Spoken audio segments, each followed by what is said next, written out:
లేకుండా ఎవరితోనైనా సంప్రదిస్తాం, ఎవరి సహకారాన్నైనా తీసుకుంటాం. రాబోయే రోజుల్లో కంటోన్మెంట్ ప్రాంతాన్ని కూడా నగరంతో పాటు అభివృద్ధి చేసే విధంగా ఆ ప్రాంతంలో ఉన్న తాగునీటి సమస్య కావచ్చు, అభివృద్ధి నిధులు కావచ్చు, నేను ఈ ప్రాంత ఎంపీగా నాకు ఆ సమస్యలన్నీ తెలుసు. కంటోన్మెంట్ బోర్డుకు సంబంధించిన సమస్యల్ని కూడా తప్పకుండా పరిష్కరించే ప్రయత్నం చేస్తాం. ఈ ప్రాంతానికి ఏ అవసరం వచ్చినా అండగా నిలబడి అభివృద్ధి చేయాలన్న ఆలోచనతోటి ఈరోజు ముందుకెళ్తున్నాం. మొన్న ఆయన కేటీఆర్ గారు చెప్తున్నారు, మా కృషి పాలించింది రేవంత్ రెడ్డి ఇవి సాధించిండని. తెచ్చింది నేనైతే నీదేందా మధ్యలో? అంటే వాళ్ళు 10 సంవత్సరాలు మేము చేయలేకపోయినాం, కొత్త ప్రభుత్వం వచ్చింది చేసిందని అభినందిస్తే బాగుంటుంది. మా పోరాటం ఫలించిందంటే ఏం పోరాటం నీ పోరాటం? ట్విట్టర్లలో దిక్కుమాలిన పోస్టులు పెట్టుడే నీ పోరాటమా? ఇంకా కొన్ని కార్యక్రమాలు పెండింగ్ ఉన్న కేంద్రం నుంచి ఇంకా కొన్ని తెచ్చుకోవాల్సిన అవసరం ఉన్నది. మూసీ రివర్ ఫ్రంట్ అభివృద్ధి కోసం మెట్రోకు నిధులు రాలే.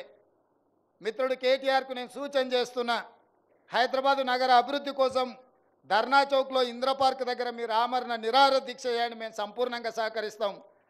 గతంలో కేసీఆర్ గారు చెప్పారు ఒక మాట, కేసీఆర్ చచ్చుడో తెలంగాణ వచ్చుడో అని.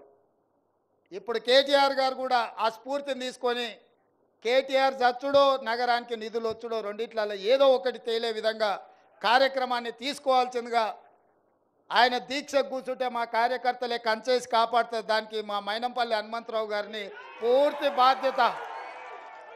ఎందుకంటే పోలీసులు గిన మళ్ళీ ఆయనను అర్ధరాత్రి పూట దవాఖానకు తరలించకుండా మా హనుమంతన్నకు ఆ బాధ్యత అప్పచెప్తా. వారు చూసుకుంటారు, నిధులు సాధించుడో లేకపోతే వాళ్ళ స్లోగన్ నిజమవుడో ఏదో ఒకటి జరిగే విధంగా ముందుకు వెళ్ళాల్సిందిగా కోరుకుంటూ, ఇక్కడికి విచ్చేసిన అందరికీ, ముఖ్యంగా అధికారులకు, ఇందులో అధికారుల కృషి చాలా ఉంది. అధికారులందరిని కూడా నేను అభినందిస్తున్నా.